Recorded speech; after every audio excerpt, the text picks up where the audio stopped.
Bíblia. Sabe dizer o que Paulo falou aí da profecia? O que a profecia faz? Paulo está dando aí um conceito bíblico de profecia.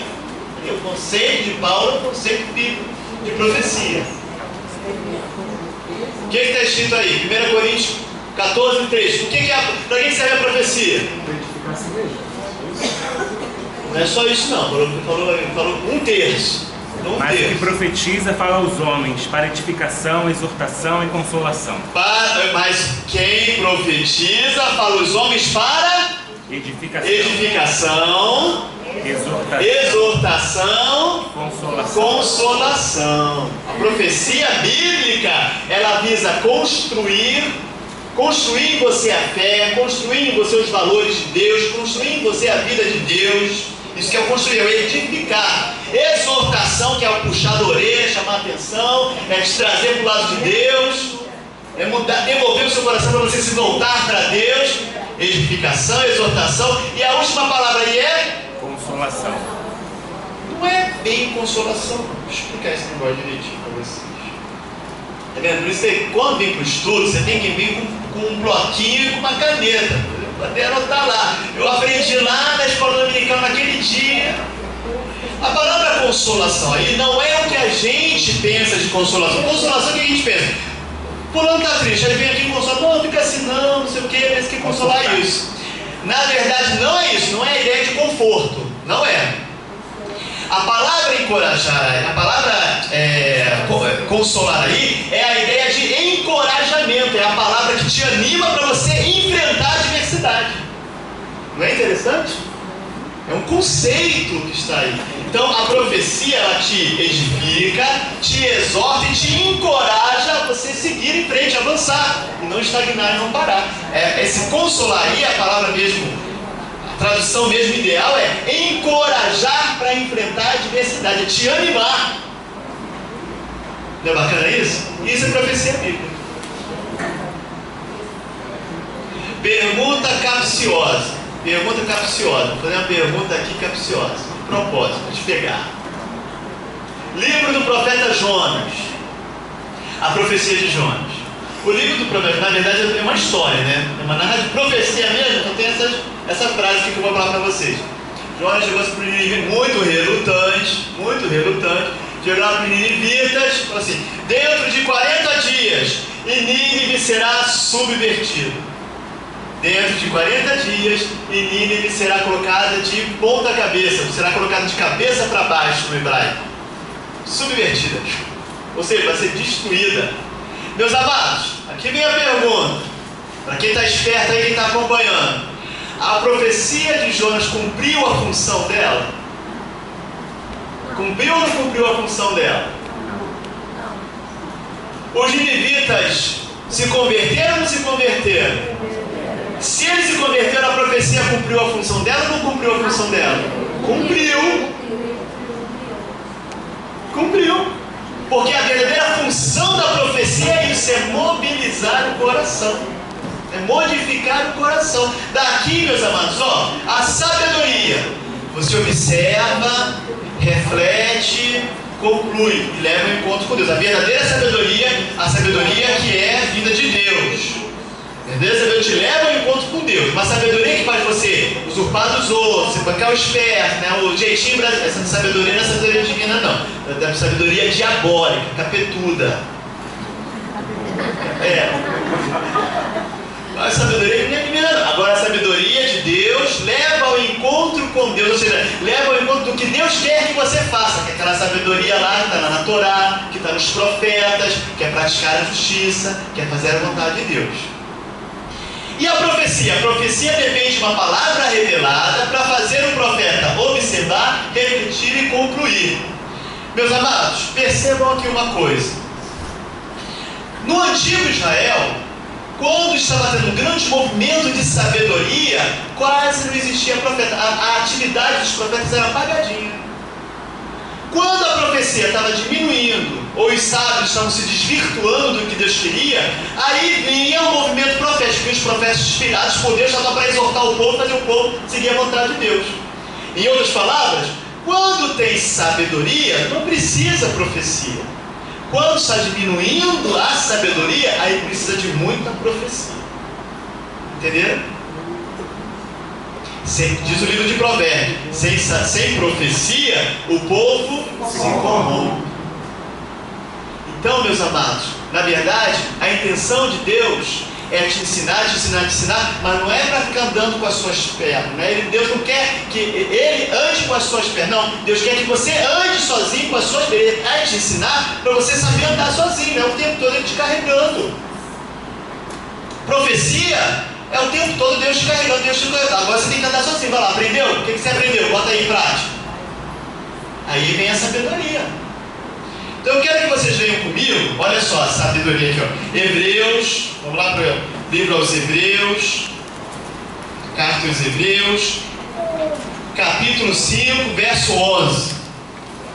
Hebreus 5, 11. O que está escrito aí em Hebreus 5, 11? Quem achou, por favor, abra e leia para mim. Hebreus 5, 11. A esse respeito temos muitas coisas a dizer e difíceis de explicar, porquanto vos tendes tomado tardio em ouvir. Você está vendo? Muita coisa eu tenho que dizer, mas difícil de explicar. Mas por quê? Tem muita coisa para falar, mas não está difícil de explicar por quê? Vocês se tornaram aqui a congregação lá os leitores da carta aos Hebreus, um grupo cristão que estava desanimando na fé, estava saindo da congregação, estava se desviando da congregação, estavam perdendo a fé, não queriam mais fazer culto, não queriam mais fazer as coisas de Deus. Disse, olha, eu tenho muita coisa para ensinar para vocês, mas vocês se tornaram tardios para aprender. Na minha tradução fala lentos de compreensão, tardio, né? O lento, isso é lento. E aí continua, quem leu aí para mim continua. Pois com efeito, quanto devia ser mestre, atendendo ao tempo decorrido, tens novamente necessidade de alguém que vos ensine de novo os quais os princípios elementares dos oráculos de Deus. Olha que interessante, ó. Assim vos tornaste como necessitado de leite e não de alimento só. Não de alimento só. Olha, gente, pelo tempo decorrido já era para você ser mestre. E eu tenho que te ensinar os rudimentos elementares dos oráculos, ou seja, da profecia, da mensagem dos proféticos. Isso é básico, isso é elementar, eu tenho que ficar te ensinando isso. Pelo tempo já era para você ser mestre.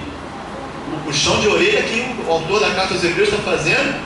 Né? E aí continua, verso 13. Esse que parou por aí, o negócio continua. Ora, todo aquele que se alimenta de leite é inexperiente na palavra da justiça, porque é criança. Opa, todo aquele que se alimenta de leite é inexperiente na palavra da justiça. O objetivo da sabedoria, o objetivo da Torá é colocar a justiça em ação. Por que você não coloca a justiça em ação? Porque ainda é imaturo, é criança, ainda não é adulto. Não é interessante isso? A convergência que a palavra de Deus traz.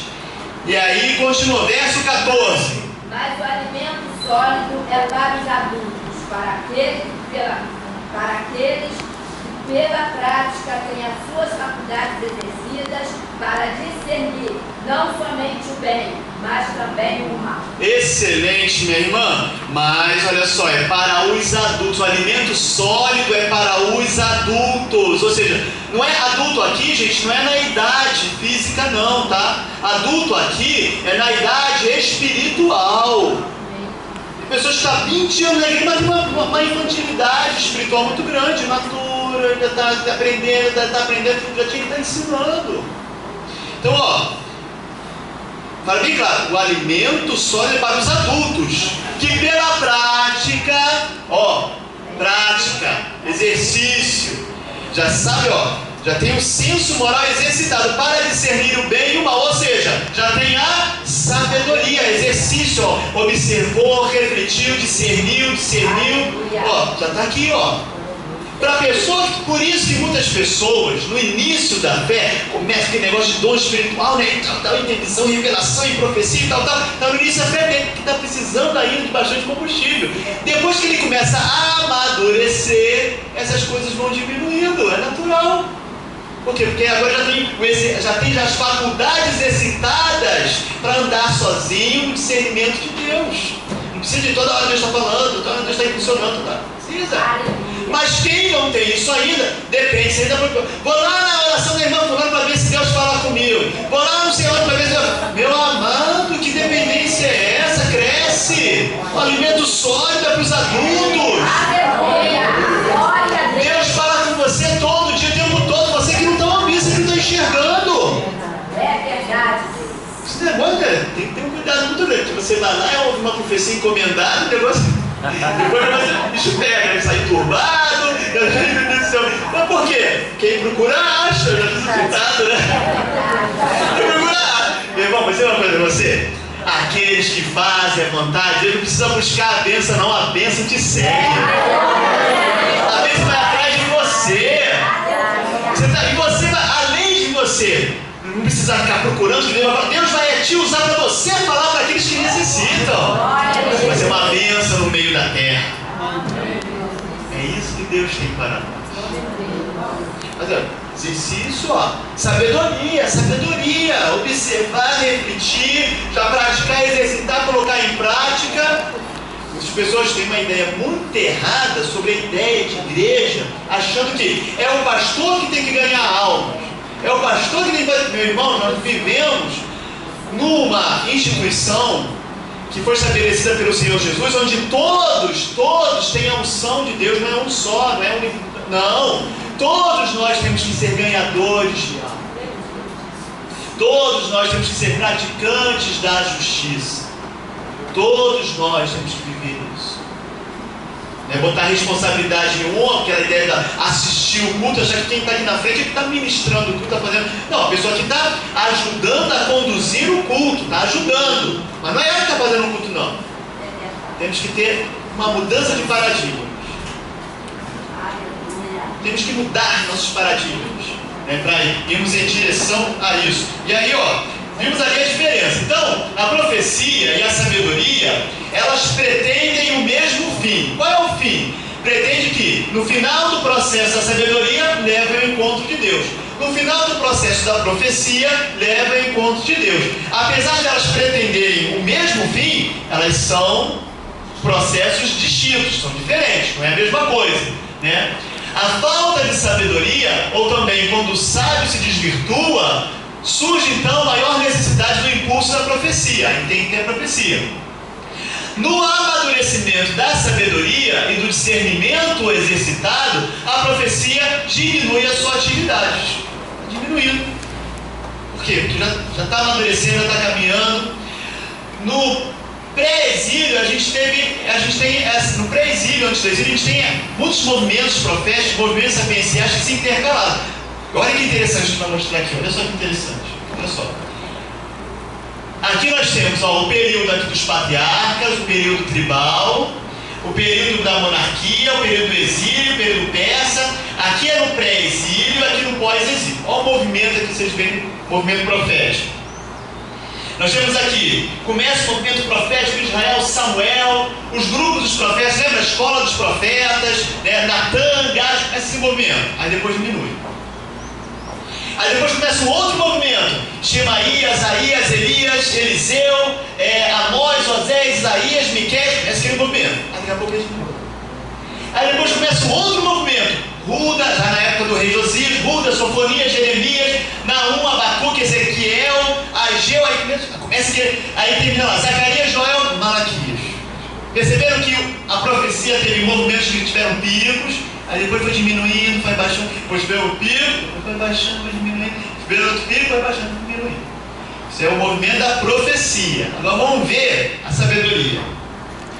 A sabedoria dos clãs, lá que vem desde o período patriarcal, depois na época salomônica, a sabedoria teve um grande período, um pico. Aí depois nós temos um período da época do rei Ezequias, também teve outro pico. Depois no pós-exílio teve um outro pico, E olha só, meus amados, como é que esses dois períodos se intercalam. Olha só, que interessante. Quando tem sabedoria, não precisa de profecia. Quando a sabedoria é diminuindo, vem o movimento profético. Vai intercalando. Não é interessante isso? É uma comprovação histórica que, quando se tem sabedoria, não há necessidade de muita profecia. Quando se tem muita profecia, é porque o povo está precisando amadurecer. Isso choca, né? Como assim, professor? Como assim, professor? Verdade, verdade. Fica muito na dependência dos oráculos, né? Alguém revelar, alguém dizer, muita dependência de revelação e visão é um problema. Uma coisa é quando Deus deliberadamente quer falar, quer mostrar. Outra coisa é quando a gente quer viver buscando isso, e não atenta para aquilo que Deus já falou no maior oráculo. O maior oráculo, meus amados, é a palavra de Deus. Aleluia. Sagradas Escrituras é a maior profecia. Deus já fala conosco aqui, ó, já o tempo todo. Certo? E aí, ó, depois desses movimentos, vem depois a apocalíptica judaica. Interessante. A apocalíptica judaica vai ser o resultado da união da sabedoria com a profecia. É a apocalíptica judaica, a palavra apocalíptica, né, que vem apocalipse, a ideia de escatologia e tal, falando sobre a imortalidade, falando sobre a ressurreição e tal. Isso tudo vai ser resultado dessas duas tradições, a tradição profética e a tradição sapiencial, a tradição sabedoria, e vão unir o seu conteúdo para agora sim, vai trazer as revelações sobre o futuro, sobre a ressurreição, sobre o novo céu, o nova terra. Aí surge a apocalíptica judaica, certo? Meus amados, e qual é o problema que a sabedoria procura solucionar? No Antigo Testamento, eu vou dizer para vocês, dois temas importantes que a sabedoria começou a ser buscada para poder resolver, para poder solucionar, que é: você pratica a justiça? Não, estou praticando a justiça, estou fazendo o que Deus me disse para fazer, estou praticando, estou fazendo até além da minha obrigação, que foi isso que Deus disse para mim, estou fazendo. Isso é maravilhoso. Isso é maravilhoso aqui. Ó, estou praticando, estou fazendo ali, ó, estou ali, tal, mas aconteceu uma desgraça comigo. O que adiantou eu praticar tanta justiça se isso aconteceu? Aí vem o problema, que a sabedoria vai procurar resolver. Aonde está Deus quando o justo, que é justo, sofre? É um tema difícil, né? Aonde está Deus que permite você, que faz a vontade dele, está sendo aflito, atribulado, está padecendo? Se eu estou fazendo a vontade dele, tinha que estar tudo na bênção. E muitas vezes a realidade não se mostra assim. Não mostra assim não. Ó, o evangelho que eu conheço, para vocês: quem quiser vir após mim, tome a sua cruz e siga. Você tem que carregar uma cruz. Eu também. Mas você também que adiantou praticar tanta justiça? Se a justiça traz o shalom, se o shalom é plenitude, se o shalom é bênção, cadê a justiça de Deus quando eu estou sofrendo? A pergunta de Jó, né? A pergunta de Jó, né? Aonde está Deus que está deixando isso tudo acontecer? Porque Jó era paciente até o 3º capítulo. No capítulo 1 e 2, vai dar uma paciência, um exemplo, né?